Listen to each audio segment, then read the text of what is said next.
Hey there, everyone. Hope you're all doing well.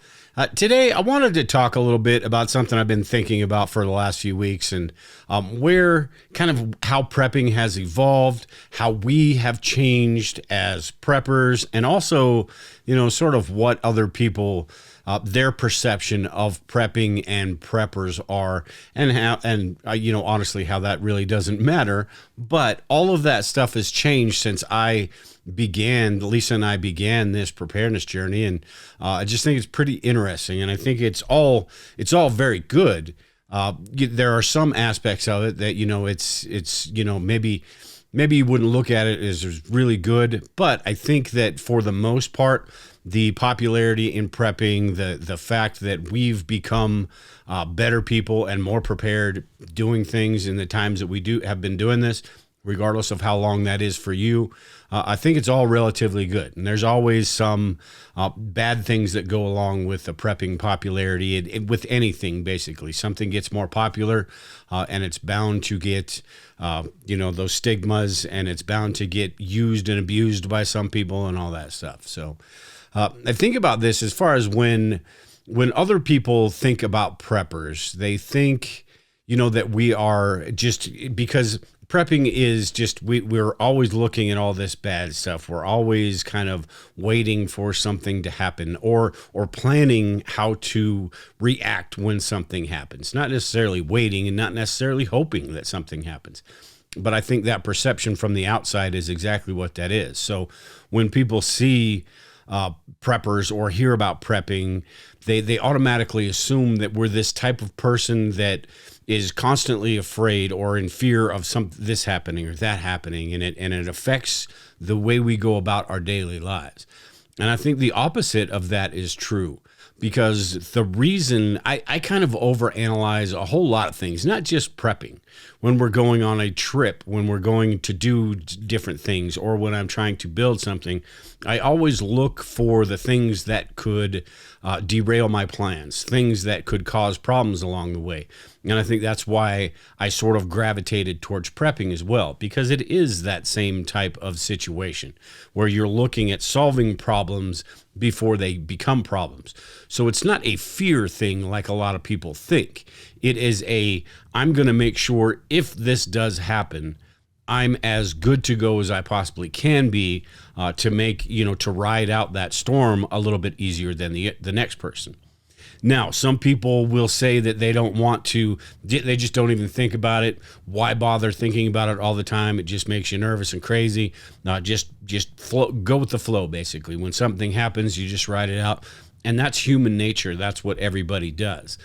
But when they call us fear mongers, or they're talking about how we're afraid of all these different things and all that, they're doing the same exact thing, because by ignoring the whole situation, their head in the sand, basically. By ignoring the situation, they're basically crossing their fingers, and they're waiting for, if something does happen, then it's all out panic trying to figure out what's going on. Whereas us, we kind of sit back and just kind of ride out the storm, like I said. And that's just part of my personality, and I have a feeling it's a part of a lot of other preppers' personalities as well, is you want to just kind of figure that stuff out beforehand before it becomes a big issue, because it could become a really, really bad issue. When we know that in preparedness, where a lot of people, it won't be the cross your fingers and hope you can ride out the storm. The storm's going to take a lot of people out. So as preppers, that's why I think we get that stigma, but it's not about fear. It's not about being afraid for different things. It's about building confidence and making us feel better about if a certain situation happens. And if it doesn't, that's fantastic. We're better off for it. And that's a couple things that I want to go through today, talking about how we've changed as preppers, and basically, how I've changed as preppers. But like I said, I have a feeling that this goes for a lot of preppers as well. I think back when Lisa and I first started, and it was sort of, prepping back then, to me anyway, was sort of an unattainable goal, being that, the William Fortunes and all that stuff, that goal of being this guy that you've got your mag group, you've got this compound that you can live on and sustain yourself. You got your bunker. You've got all these different things, right? That prepping blueprint of all the perfect ways to get everything done, which is fantastic. If you could, if I could, that's completely not attainable though. So I think back to that and how I was sort of nervous and overwhelmed and all of that stuff. And now it's kind of a more of a confidence of, hey, you know what? This is what I can do. I can continue to grow. I continue to get better. I can continue to build upon all the stuff that I already have. But it's not a, you just never know what's going to happen. So it's not like I'm freaking out because I don't have a bomb shelter, or I'm freaking out because it's really tough to get a mag group. I'm not freaking out about all of that stuff. I know that 99, 98, 97% of the disasters that could possibly come my way, I'm going to do okay. There's no guarantee with anything, but I'm going to do okay. So a lot more confidence. A couple things too, as we go through this preparedness journey, and everything to me now, I think of everything through a preparedness lens, right? Everything's got a preparedness use. And I'm not talking about hoarding. Hoarding is a completely different animal than prepping and what I'm talking about. But you look at things differently. Like instead of throwing away, we get bales of hay, and they've got the twine on them. I got, a bunch of paracord as well. But you look at that stuff and you're like, could we use that? Would that be useful in a situation? Is it easy enough to store somewhere? All things like that. We think about that stuff as preppers. But again, like I said, not in a hoarding type way where we keep everything. We keep little containers that we could put screws in, or I'm thinking of Lisa's father here. He kept so much stuff. When he passed, we had to go help clean out his house, and it was insane. But I'm sure he knew where everything was. I'm not talking to that extent, because if you get to that extent as a prepper, that hoarding aspect of it, you're not going to be able to find a damn thing when you need it, because you're not going to be able to organize everything. Everything's going to be wall to wall, and you won't be able to find anything. So it's almost like not having anything at all. But it is a way that I think through a preparedness lens, a what if lens. Can this be used in a SHTF type situation? So it really plays into the role of the fact of whether I throw something away or not. Along the same lines as that too, is when I'm going to purchase something, you can always justify something a little bit easier because of preparedness, because just about everything sort of has a preparedness use for it, right? Especially with the food and all of that, which are the staples of it.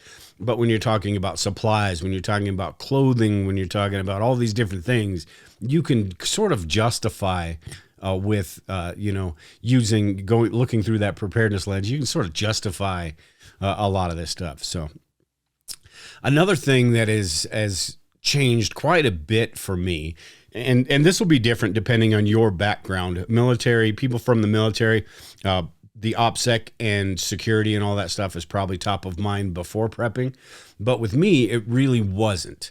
And nowadays, it is a constant state of operational security. I look through the lens of preparedness and look for operational security is the number one thing I look at when I'm doing something. Situational awareness, the same exact thing.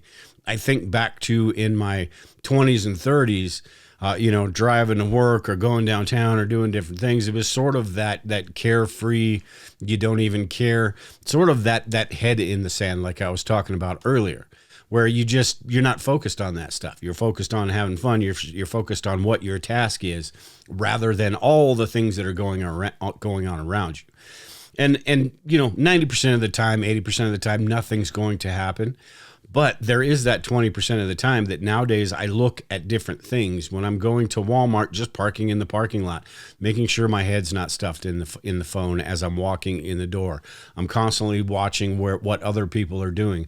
I look at exits when we go to a restaurant now. Look, where I sit is a factor because of all the things that I've learned in preparedness. So it's just interesting how our brains sort of change because of all the things that we learn in preparedness, and the way we go about our daily lives all change because of all the stuff that we've learned about this stuff.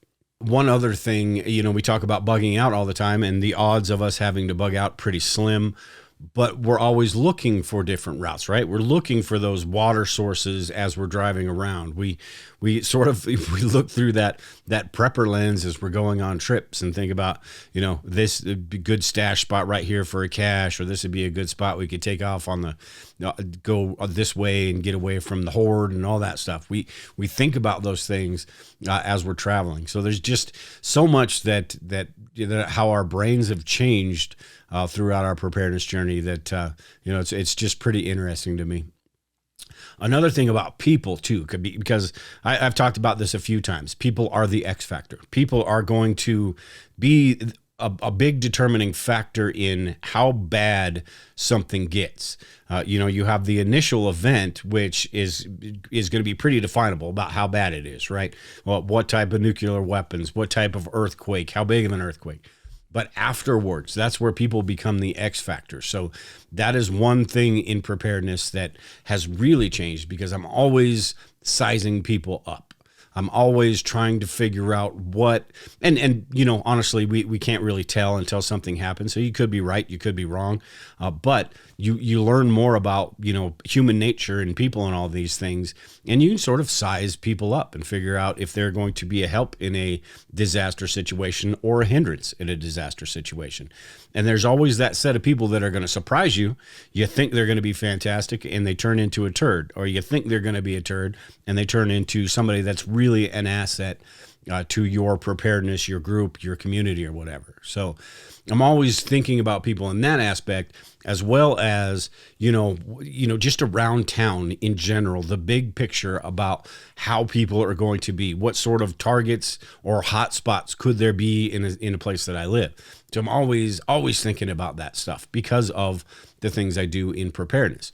Without preparedness, without the, my brain process changing over the last decade or so, thinking about all these things, probably wouldn't give that a second thought. And the danger with that is you end up being one of those people in, this riot or this mob, or you're not prepared to handle situations like that. Or, the golden horde or something comes to your front door, or the mob rolls through your neighborhood. You're not prepared to handle those types of situations. Most people, unfortunately, most people in the world, they could care less about it. They'll deal with it when the problem presents itself. And that's human nature. Also, I think, and this is part of just, getting older, growing up, but also with preparedness, you think about things more responsibly. And this could actually be a factor in why we get into preparedness in the first place. We get into our 30s and our 40s, and we start, our families start growing. We think about these things. We think about the things that could derail our daily lives a little bit more than we did in our 20s, when we didn't really care about all that. We didn't really, we were invincible at that point. We didn't care about all these things because you got plenty of time. You're going to fix all the stuff. As you get older, you start accumulating stuff. You buy a house. You do all these different things that adults do, and you don't want to lose that stuff. You spent so much time getting that stuff, you don't want to lose it. So I think just in general, as adults, as we get older, we get more responsible. But prepping has taught me a lot of techniques, I suppose, to becoming more responsible. The organization, the inventory with the food storage, planning, all of these different things, the goals I set for preparedness. And then every once in a while, you get that opportunity to sort of test things out. We had the pandemic where you had the opportunity to say, see, this is why I'm doing that stuff. And you get that opportunity to show people, or people see it, and they're like, wow, you know what? Okay, it made sense. And some people will say, well, it made sense this time, but it doesn't make sense all the time. And some people will say, hey, you know what? That is a fantastic idea. Maybe I'll look into that a little bit more. So with that, I think it's just pretty interesting. I think it's a cool thing that how we've evolved as preppers, as how if you've been doing this for a while, the way you think about things and what you do all have changed because of preparedness. And I think for the better. Like I said in the beginning, it is not a fear thing. It is something that builds confidence. So if you are paying attention to this stuff, if you have things stockpiled, if you're doing all the things that you can do, in preparedness. I think it just builds that confidence level a little bit for as you go through your life. And, a lot of people kind of look at it as a cost benefit type thing. They're saying, okay, you got all this long-term food storage. What are you going to do if nothing happens? Well, one, if you're doing it right, you don't really have, you have a certain amount that you have stored for a certain time frame, but it's not like most of us have 10 years worth of food stored and we die and the kids are just going to throw it all away. Now, granted, I've got quite a bit and the kids probably are going to throw some of it away, but it is one of those things. It's sort of like, why do you pay insurance your whole life? And I know we've heard this 15 times, but it's like, why do you pay insurance your whole life if if you're never going to get in a car accident or your house is never going to start on fire or whatever. But the fact that you did that your whole life, if it ever does happen, you're going to be glad you did. And if it doesn't, people don't think of that as a waste of money, paying car insurance every month. They don't think that as a waste of money. But if you got a whole bunch of food storage and die and you have to waste, you have to, your kids throw that away or something, then that's a waste of money. So to me, it's the same thing. I don't think it's a waste of money. If it turns out that way, it turns out that way. I'll be happy to live my entire life and not ever have to use all of the food that I have stored and then try to figure out how I'm going to get food after all of that food's gone. I'll be stoked. It'll be money well spent to me in my book. So now one more thing before we get out of here today. I did want to talk a little bit about the evolution of prepping itself. Prepping, like I said, when I first started, it seemed to me like it was that you had I read books by William Fortune and all these different things, right? It seemed to me that there was this blueprint of how you needed to do things if you wanted to be a true quote unquote prepper. You had to have the bunker, you had to have the mag group, you had to have, a year or two's supply of food. You had to have, 1,000 or 500 gallons of water stored. You had to have all of these things, 10,000 rounds of ammo, all these different things that you had to have to be truly prepared for something. And I think I think there's a combination of why that sort of changed. I think as I evolved in preparedness, I started to figure that stuff out that was either just not attainable, or you start to realize that those situations, those giant situations that would require that you need all of the stuff that I just mentioned, those situations are going to be far and few between. Doesn't mean they're not going to happen. And it doesn't, especially these days where nothing is getting better, everything is getting worse, and we're going down that hill. So eventually something's going to come to head, right? Something is going to happen. I don't know how long that is. None of us know how long that is. It could be next week for all we know. It could be 10 years down the line. If you would have asked me 5 years ago, I would have said by now we'd be in it. But that's just me, and that's how my brain works. But you just never know. So I think as I went through this, I started to figure, I started to think a little bit more rationally about things and about what I can do here, what I can do there. And it became more of a gradual building up process than I need all this stuff right now. How am I going to do that? And I think that's how I've seen prepping evolve a little bit from the beginning, when it was sort of the mainstream would just completely bash on it, and preppers were seen as wackos and weirdos and crackpots and all that stuff, to where you've seen it gain popularity with the general public over the last 5, 6, 7 years or so. There used to be, like, you had the FEMA level preparedness, emergency preparedness stuff, and then way over here you had the preppers, right, that were just way super overboard. And I think that gap has sort of closed a little bit, where we still think of the FEMA level preparedness as woefully unprepared. I mean, hey, that's cool, you got that, but I think there's that little circle of preparedness with prepping, that it was all the mag groups and the compounds and all that stuff, that has sort of broadened out. That circle is expanded to where it is a little bit closer to that FEMA style stuff. that circle has expanded to the point where, you know, there are people that are not interested in the mag groups, that are not interested in a lot of the large scale things, but they do see the importance of being prepared on a level greater than what FEMA suggests, right? So that may be 3 months, that may be 6 months. They understand the risks that we're facing these days, the things that just seem like, you know, society is just falling apart. To me, it seems like that. It seems like this is a Babylon type thing. You know, we're living in this world where society is completely turned upside down, and it's bound to get worse and worse and worse.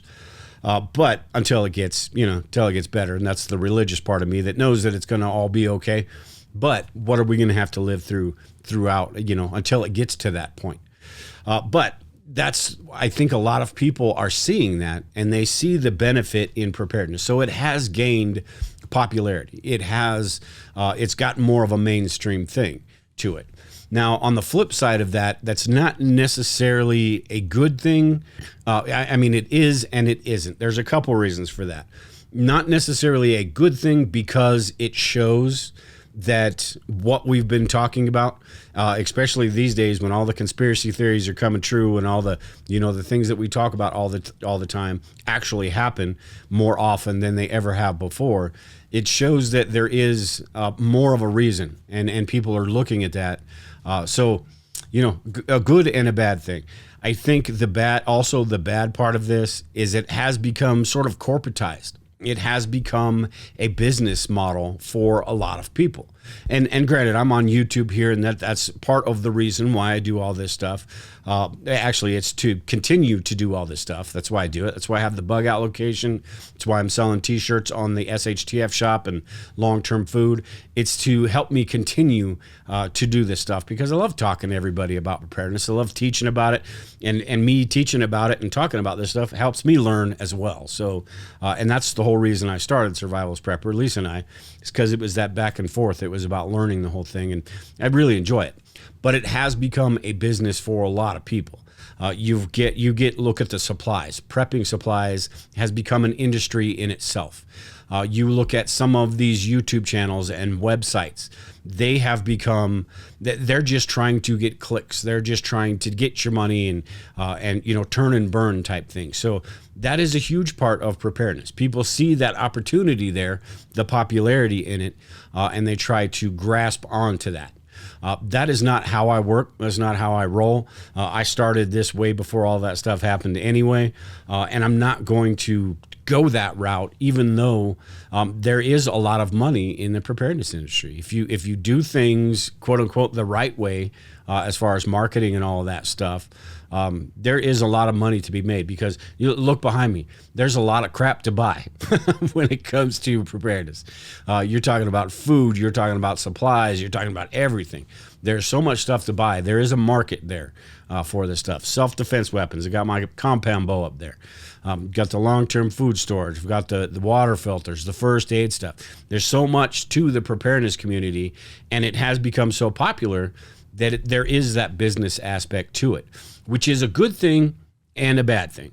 It's a good thing because we have more options now. It's a bad thing because there's a lot of people out there selling junk, and we need to really be careful about what we're buying, who we're buying it from, and all of that stuff. So it's pretty interesting to look at how preparedness has evolved, and almost they're still trying to give it this stigma about, oh, you don't need to do this, you don't need to do that. But people are seeing the benefit, at least to some aspects of preparedness. Maybe not the large scale, but they are seeing the benefit to some aspects of it. Now, Brian and I over at the Survival Preppers talked about this a little while back with prepping. Would prepping ever become illegal?